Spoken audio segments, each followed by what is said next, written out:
Last week, Patricia Vaughn was grumbling while piping marigolds onto a vibrant Dia de los Muertos cake she secretly loathed. She didn't know it yet, but this was just the beginning. My sibling Mateo asked for a cultural cake to expose her hypocrisy, and we all jumped in. Her forced smile cracked when she had to frost Diwali sparkles, her manager delighted, Patricia trapped. When Patricia once scoffed at a quinceañera cake order, Mateo came home furious. We had all learned to sidestep her bigotry by ignoring the bakery or avoiding celebrations altogether.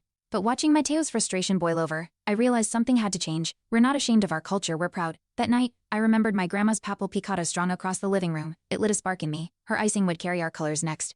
Patricia had always hidden her bias behind a tight smile, but I remembered the time she accidentally misspelled Mohammed on a birthday cake. That wasn't a slip, it was a statement. I'd watched families walk out with heavy hearts and cracked frosting. Mateo and I started tracking her patterns. Each mistake a tally in our mental notebook. When she rolled her eyes at a Chinese New Year design, we knew it was time for action. We started simple. Mateo placed a detailed cake order for Dia de los Muertos, bright, symbolic, unmistakably cultural. Patricia's face tightened as she scribbled it down.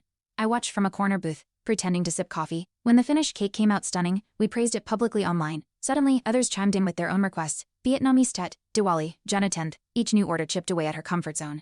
The bakery's case turned into a kaleidoscope she couldn't control. Patricia tried to push back. She faked confusion about colors and symbols, hoping customers would cancel. But we'd done our homework. Each order came with exact design references, printouts, and backup links. No room for sabotage. Mateo even looped in his art teacher friend for help translating one design. Patricia's frustration bubbled, her fingers twitching as she piped a Black History Month message in bold red, black, and green. She looked like a hostage holding a piping bag. Fun Mom came in and ordered a pride-themed cake for her daughter's coming-out party. Patricia's eyes twitched at the rainbow design, but she had no choice. The mom had printed a full-color mock pup, ready to escalate if it wasn't perfect. Word kept spreading. Each finished cake became a social post, a quiet rebellion baked in layers. Patricia was becoming known as the diversity decorator. Irony clung to her like buttery cram. She was frosting her way into irrelevance. Then came the turning point. Our cousin ordered a Kwanzaa cake. Intentionally vague, just to test her. Patricia hesitated, mumbled about not being familiar, but the bakery's manager overheard. He lit up at the opportunity, calling it community engagement. He told Patricia to do more like that. Her fake smile barely held as she nodded. Mateo smirked. That wasn't just a win, it was a crack in her mask. The bakery wasn't just a battleground anymore, it was becoming our canvas. The manager announced a Culture Week cake showcase. He asked Patricia to lead.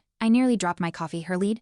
But she had no way out. Orders kept rolling in, and now, she had to showcase her talents. Mateo and I submitted the most detailed cake request yet, a Nahuatl-inspired theme with indigenous patterns. When she wheeled it out, her hands shook, everyone clapped. Someone asked for her recipe, she winced. That applause, it wasn't for her, it was for us. I couldn't finish the whole story in this short. The full story is on my channel and link below.